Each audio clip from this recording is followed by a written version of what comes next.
All right. So 2 days. They got the off day coming up tomorrow. They got a joint practice on Thursday. In a way, the joint practice might be even more educational because the starters are going to participate in it. In the preseason game, it'll be more the backups, but they'll be playing real football. So we'll talk about each one separately. I can talk about what I'm going to watch in one of these joint practices. But Dad, what would interest you if you were there, if you were watching one of these joint practices? Well, I have some questions because will Purdy play in the joint practice? Purdy. Yes, he will. Yeah. Okay. And there'll be a real team defending against him. Yeah. Okay. 1, how does he do? Yeah. What percentage of passes does he complete? Yeah. 2, what kind of passes does he complete? Yeah. 2 and 3 yard passes. 3, does he complete a pass downfield along outside the numbers? Yeah. Does he get sacked? Yeah. Does he get intercepted? Come on. I mean, if I'm Purdy, if I'm the 49ers, that there could ever be, I had 53 personalities. If I'm the 49ers, I would want to know how the quarterback does. Because I don't know what Denver's going to play, but they have a very good head coach, one who I believe is better than Kyle Shanahan. So that's one thing. You say Bosa's not going to play. Why? Hold on. Before we go on to the next thing, let's talk about Purdy for a bit because this is big. The Broncos they're the number 3 defense in the league last year in terms of points allowed. They have really good play. They have a really good defense. So Purdy right now is going up against the Niners defense, which is preparing to take its lumps this season because they have 8 new starters. So he's completing 74.5% of his passes in camp. What is it going to be against the Broncos? Because I don't think he's going to be 74.5%. The other thing about Brock, like you said, the turnovers, he has 28 interceptions. I tallied this up today. 110 pass attempts, 82 completions. So 28 incompletions, 6 of those have been picked off. It's the strangest thing. When he misses, he often gets picked off. So is that going to carry over against the Broncos? And is it going to carry over all season? Because you can't have that. It's not good. No. Again, it's one of the basics of football, but we'll say it again. It's worse to throw an interception than it's good to throw a touchdown. Yep. An interception is more bad than throwing a touchdown is more good. You're killing your team and making it dispirited. Let me tell you something real quick. Article came out today in ESPN interviewing Sean Payton about his quarterback scouting process. And he was real candid. He was like, look, I look at their negative plays. How many sacks, fumbles, interceptions? How many did he have in college of those 3 stats? And how many dropbacks did he have total? So what percentage of his dropbacks resulted in a negative play? That's where he starts. It's how he decided Patrick Mahomes was going to be great. He had all these snaps playing in this air raid system. He played a lot of football and he didn't make that many mistakes. And he's like, wow, he must be really smart. He must be processing the defense really fast and figuring out the right place to go faster than other college quarterbacks. Isn't that an interesting way to think about it? Let me focus on the negatives, not the positives. I love it. And it's important. Yeah. Yes. And again, I appreciate Sean Payton being so honest. Mm-hmm. I mean, you listen to that and you get a window into him. This is what the coach really thinks. This is what his standards are. Sign me up. Because there's one axiom. I mean, people say wins aren't a quarterback stat. And I think that's true. A quarterback can't win a game on his own. It takes a team, but a quarterback can lose a game on his own. I love it. See it every week. Jimmy became that kind of a quarterback, Iggy, that he could lose a game on his own. Mm-hmm. So you can't do that. And Brock, if he becomes that guy, then there's going to be someone else to take his place. So we got to see. Yeah. In the playoffs, Darnold lost a game on his own. Correct. So did Justin Herbert. So did Sam Darnold. Yeah. And the kid in Detroit lost the game on his own. Goff. That's right. 4 guys. Yeah. Joe never did that. Steve didn't do that. They didn't. And because Bill wouldn't have that. Yeah. Okay. More to watch in the joint practice. How about Bosa? Is he there? Yeah. Now, let me just ask you, because you've been to this in past years, has Bosa participated in joint practices? Hell yeah. Hell yeah. So let me ask you this.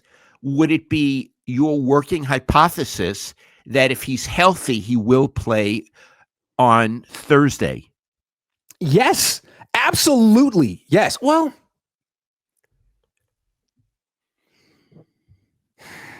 Kyle could get tricky and be like, well, we don't like playing certain vets the day after an off day. Okay. But no, I would expect him out there. Okay. I mean, or most coaches would play him that day, right? Yeah. What's the point of having a joint practice if you're not playing your players? Yeah, so I have the Broncos kind of want you to play your players. It's the whole point. Yeah. So I have another, maybe more important question. McCaffrey, is he going to play? Yes. Got to give McCaffrey credit. He's played. He has been relentless this offseason. I'm not sure that he's the player he was a couple years ago, but he has been out there and had scheduled days off, but no setbacks, whatever you want to call them. Yeah, he's really has the mentality that you want in your star running back. He does. He in fact, he doesn't ever want to come out of a game. Right. So Iggy, I want to see, how does he do? Yeah, I agree. I mean, for example, does he break away through the line of scrimmage and go for 10, 11, 15 yards a lot or several times?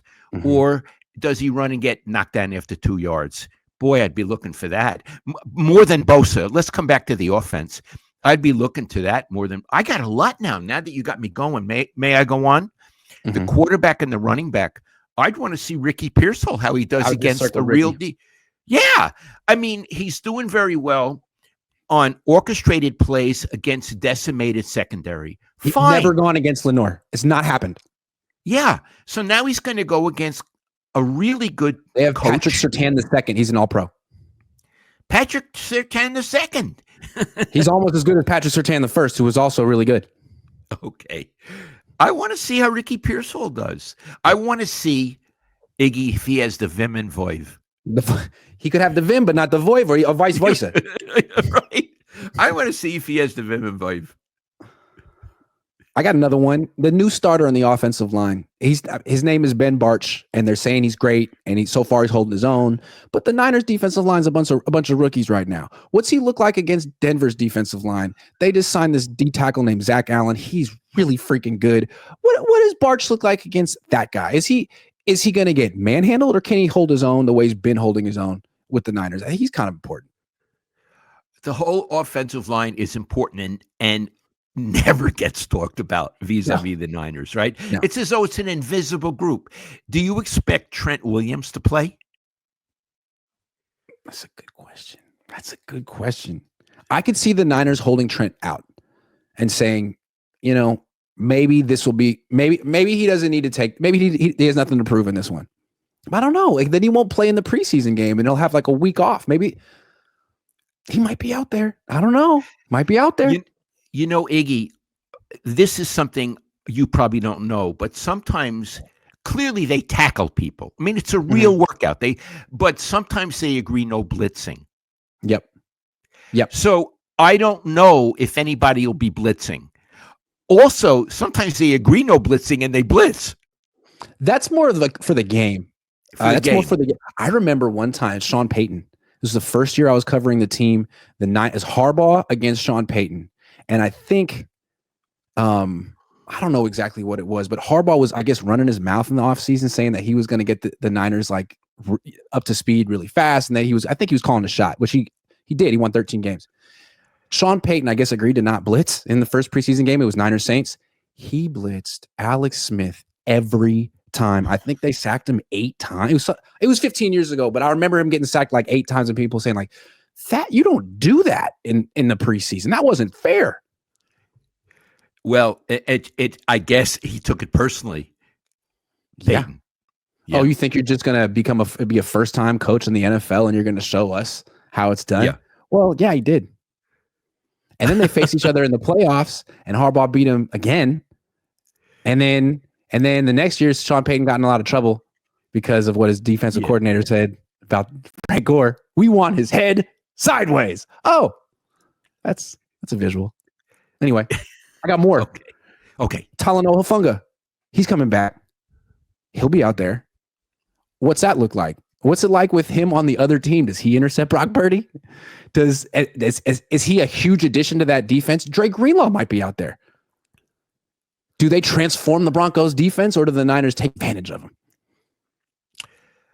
I don't see the Niners taking advantage of those two players. I don't see anyone taking advantage of those two players. Brock Purdy got intercepted by Talanoa Hufanga's replacement today, Richie Grant. So I don't know. Talanoa Hufanga's pretty good. Iggy, you like Hufanga, don't you? I love that guy. He's a great guy. He's a great guy. I met his family. His family watches the show.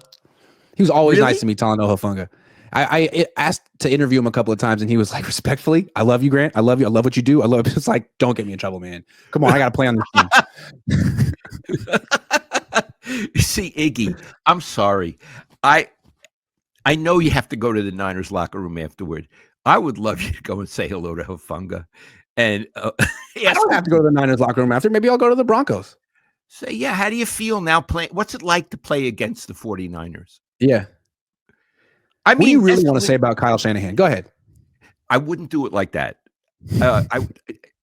What's it like to play against the 49ers? How do you feel playing against them? And let him, if he wants to say something, say something. But on a scale of 1 to 10, how much do you like Kyle Shanahan? What I'm saying is, Iggy, I think that's news. You know what I mean? I agree. It's true. That's news. We'll get this little scoopage. Scoopage. Well, okay. Let's talk now what to watch in the preseason game. I think it's good to separate. We haven't done the defense in the scrimmage. Come on, man. Hey, Iggy, I thought you lost your focus. I got to get my focus. I got to get my head back in the game. You lost your focus. We have to talk about the defense. What are you looking for there? Remember when we watched that movie? What was that movie called? Talk to Her. Yeah. And it was about a bullfighter. A female bullfighter. Yeah, I didn't know where it was going. We were watching. I was probably 14, and she was supposed to get out of the way of the bull, but she didn't, and the bull hit her. And I leaned over to you right as it happened. I said, "She lost her focus." And I did. Iggy, I almost peed my pants. I was laughing in the theater so much because it's what they always say, right? Pitcher, gives up a home run. I lost my focus. Where was your focus? Right. So you said she lost her focus. Okay, defense. You lost your defense. What are you looking for? Well, I'm still focused on, how about this? CJ West, a defensive tackle, has been getting all kind of rave reviews. Man, he's the best rookie on the team. He could start. He might be special. He's going against the 49ers offensive line. I need to see him against the Denver offensive line. If he looks good against that offensive line, he's the real deal. I don't know if he's the real deal yet. He's big. Okay. Anybody else? There is a first-round pick. There's the first-round pick. He's going to be big. Now, I do think he's going to be playing in the preseason game. He better be playing in the preseason game. But I'm still going to be looking for in a joint practice. He's going to be going up one-on-one against Mike McGlinchey. That'll be interesting. Ooh. Can you beat Mike McGlinchey? That's a good litmus. A good player should beat Mike McGlinchey. I would think so. So that's another one. Okay. How about the secondary? Well, they got that rookie Upton Stout. He's been getting better and better and better. Today, he beat Ricky Pearsall twice in the one-on-ones. Can he continue to do that? This guy's actually a lot of fun to watch. He might be really good. Today, there was this play where Purdy threw it deep to McCaffrey, who had a step on Fred Warner. It looked like it was going to be an easy touchdown. All of a sudden, out of freaking nowhere, Stout comes running over and breaks up the pass. He was covering someone else. And he noticed the ball in the air and actually ran all the way across the field. That's the kind of thing a safety does. He did it from the nickelback spot. So I want to see, does that keep going on? He's big, but he's 5'8", so he's small. He's big and small at the same time.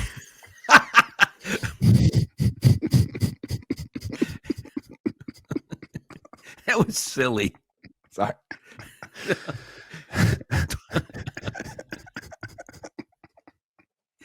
We got the giggles. We got the I giggles. said he was big. I can't. You can call up and stout a lot of things. You can call him stout, strong, frisky, but you can't call him big. What about the rest of the secondary? I want to see, aside from him, how the rest do.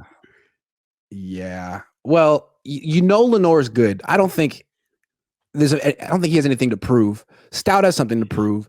Ronaldo Green's not going to practice. So this is a great opportunity to see if the Niners have a cornerback who's good on this team other than Stout, Green, and Lenore, because I'm not sure that they do. Let's see if someone can do something against the Broncos, who don't have the greatest wide receivers. They're pretty good. Okay, there you go. Yeah. So that's something. There you go.